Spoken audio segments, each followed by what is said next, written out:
our closest source of pure energy, the very thing our ancestors hunted to survive. Sometimes it's invisible, you can't see it. You can only taste it.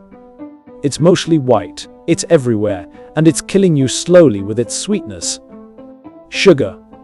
Today we'll break down the substance that has dominated humanity, where it came from, how is it composed, how our bodies process it, its effects, and how the industry turned it into our sweetest addiction. The origin. How sugar shaped civilization. Sugar comes from a plant, sugarcane, scientifically known as Saccharum officinarum. It's native to Southeast Asia, probably Papua New Guinea, where it was first cultivated around 10,000 years ago. The first written records of sugar appear in ancient India around the 4th century BCE. Back then, sugar wasn't a food, it was a medicine, believed to heal wounds and boost vitality. The Sanskrit word makara, meaning grit or crystal, is the root of our modern word sugar. From India, the knowledge of boiling sugarcane juice spread to Persia, then to the Arab world, where it became a true art. The Arabs perfected the crystallization process and introduced sugar to North Africa and Spain. The Arabic al-sukkar became sugar, sucre, azúcar. For centuries, sugar was an exotic luxury, traded in tiny quantities, reserved for the wealthy, as it was expensive and labor-intensive to produce. Then Europe developed an insatiable craving for sweetness, and that craving changed the world forever. The Sweet Empire and its dark cost. Europe wanted sugar. The Caribbean had fertile land. Africa was turned into a source of enslaved labor.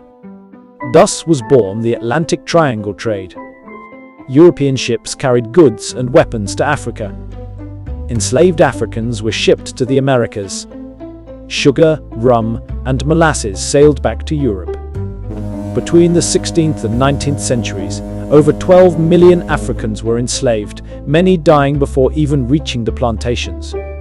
Sugar literally built empires, but it did so through unimaginable suffering. By the 18th and 19th centuries, technology transformed sugar production. Mills, refineries, and industrial shipping made it cheap and abundant. For the first time, ordinary people could afford sugar. Consumption exploded. In the UK alone, the average person went from eating 1 kilogram per year in 1700 to over 40 kilograms by 1900. Sugar fueled the Industrial Revolution. Gave workers cheap, quick energy. It became a symbol of progress and pleasure.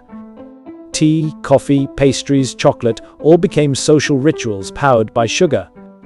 But this sudden abundance also introduced a new problem: addiction. Sugar has changed human history more than almost any other food. It financed empires, fueled revolutions, inspired art, and enslaved millions. It built economies, shaped global trade, and eventually reshaped our biology. Today, it's everywhere, in 75% of all packaged foods. It hides behind dozens of names: glucose, fructose, maltose, dextrose, corn syrup. It's no longer a luxury or a medicine. It's a habit.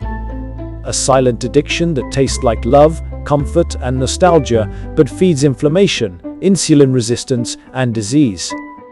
Sugar is, quite literally, the sweetest poison, the one that built our world, and now threatens to consume it. But what is it in reality? Why did we become so addicted to it? At its core, sugar is energy. It's a type of carbohydrate, the most basic form of fuel your body uses to survive. But not all sugars are the same. Scientifically speaking, sugar refers to simple carbohydrates, small molecules that are quickly absorbed by your bloodstream.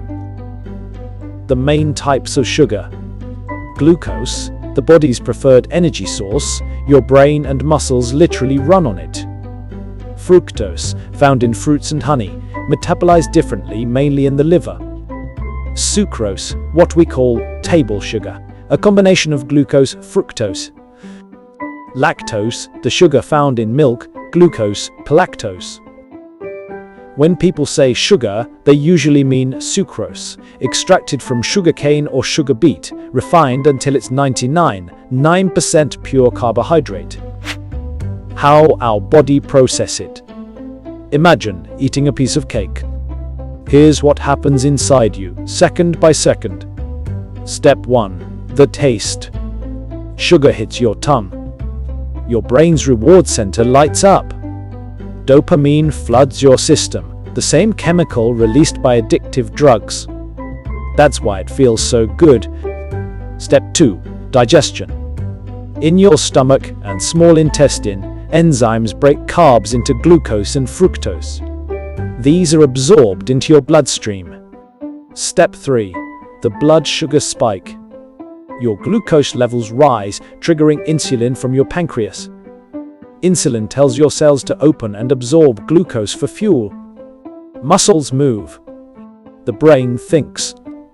The liver stores what's left as glycogen. Step 4. The fructose path. Fructose bypasses insulin. It goes straight to the liver where it turns into glycogen or fat. That's why excessive fructose from sodas and corn syrup can cause fatty liver disease. Short-term effects of sugar. When you consume sugar, you feel the effects almost immediately, both mentally and physically. Short-term positives. Quick energy boost. Glucose enters the blood fast, fueling muscles and brain. Mood lift. Dopamine and serotonin increase, giving a short-lived high. Improved alertness. Sugar can temporarily sharpen focus or reaction time. Short-term negatives. Energy crash. After the insulin surge, blood sugar levels drop sharply. Fatigue, irritability, cravings. Hunger rebound. Rapid drops in glucose make you hungrier than before. Inflammatory spike. Even one high sugar meal increases inflammatory markers in the blood. Addictive feedback loop. The dopamine response conditions your brain to crave more, like a small drug hit. Long-term effects of sugar. Consuming too much sugar over time transforms how your body and brain work. Let's break it down by system. 1. Metabolic system, insulin resistance. When you flood your bloodstream with sugar daily, your cells start ignoring insulin signals. This is called insulin resistance, the early stage of type 2 diabetes. The pancreas has to produce more insulin. Over time, it wears out. Blood sugar levels stay chronically high. Long-term, this leads to diabetes, weight gain, and hormonal disruption. 2. Cardiovascular system, hidden damage. Excess sugar raises levels of triglycerides, blood fats, lowers HDL, good cholesterol, and promotes inflammation in blood vessels. This increases the risk of atherosclerosis, artery hardening, high blood pressure, heart attack, and stroke. The irony? For decades, sugar companies blamed fats for these diseases, when sugar was quietly one of the main culprits. 3. Brain, addiction, and cognitive decline.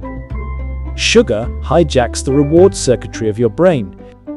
It creates cravings and withdrawal symptoms similar to those caused by nicotine or cocaine. Long-term overconsumption is associated with reduced dopamine sensitivity. You need more to feel pleasure. Memory and learning impairment. High glucose damages neurons. Mood disorders, anxiety and depression are linked to high sugar intake. 5. Hormones and appetite regulation. High sugar intake suppresses leptin, the satiety hormone, and raises ghrelin, the hunger hormone. Result: you feel hungry even when you're full. That's why processed foods with added sugars promote overeating and obesity. Inflammation and aging. Chronically high sugar causes glycation when sugar molecules stick to proteins and DNA. This damages cells, accelerates aging, and contributes to wrinkles and loss of skin elasticity. Joint inflammation. Organ damage, especially kidneys and eyes. chronic disease link. Decades of research now connect high sugar intake with type 2 diabetes, heart disease, non-alcoholic fatty liver disease, obesity, certain cancers, pancreatic, colon, breast, due to chronic insulin elevation. So, do we need sugar at all? Long story short, yes, but not the added sugar kind. Your body needs glucose, and it can make it naturally from complex carbs like oats or rice, or even from protein.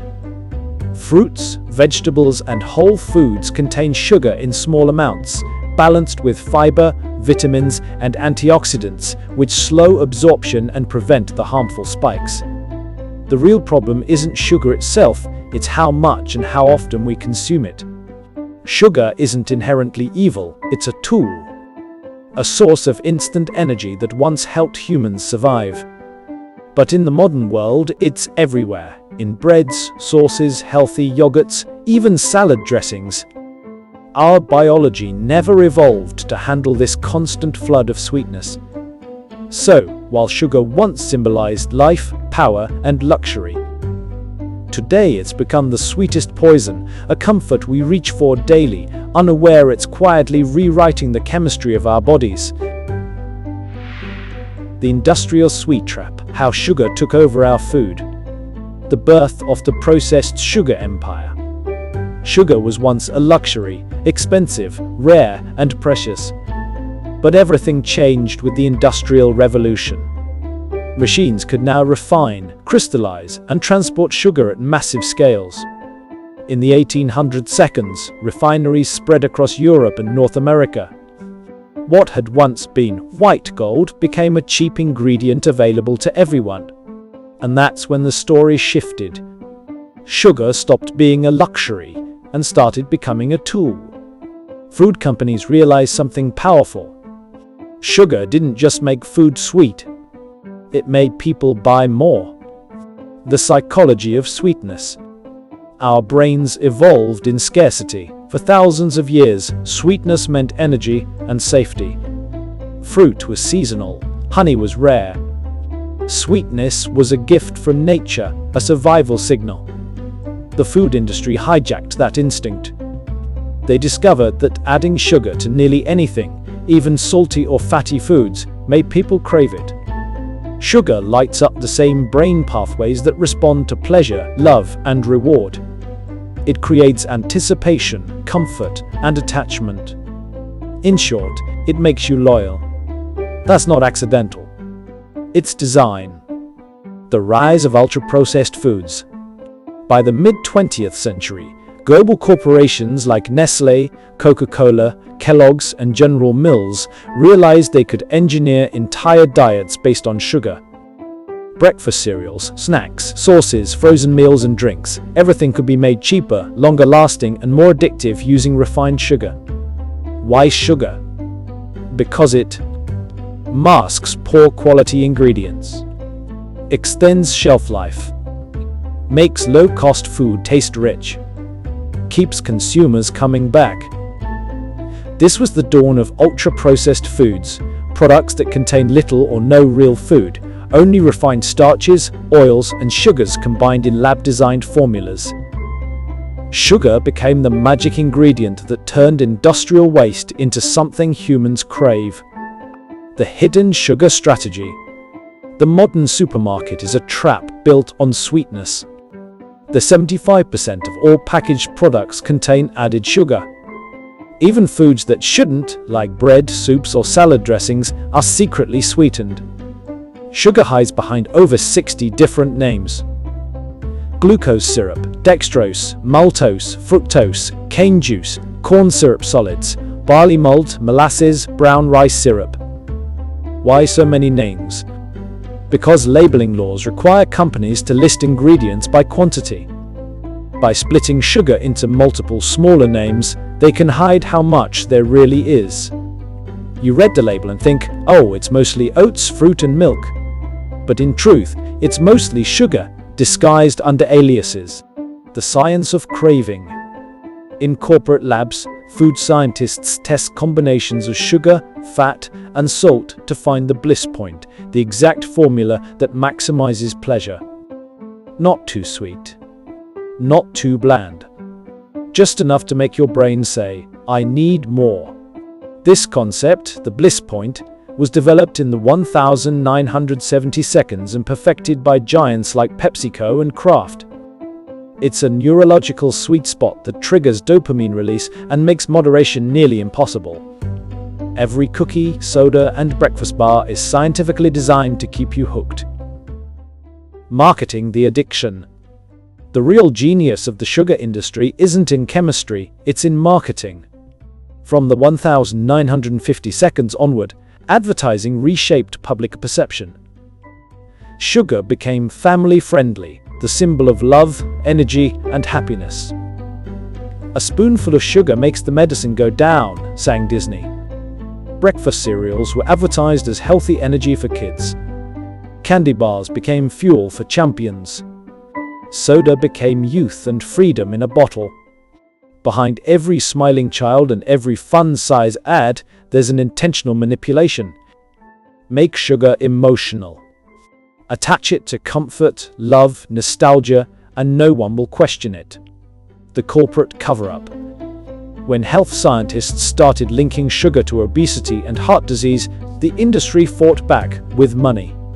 In 1967, internal documents revealed by the University of California decades later showed that the Sugar Research Foundation secretly paid Harvard scientists to downplay sugar's dangers and shift the blame to dietary fat.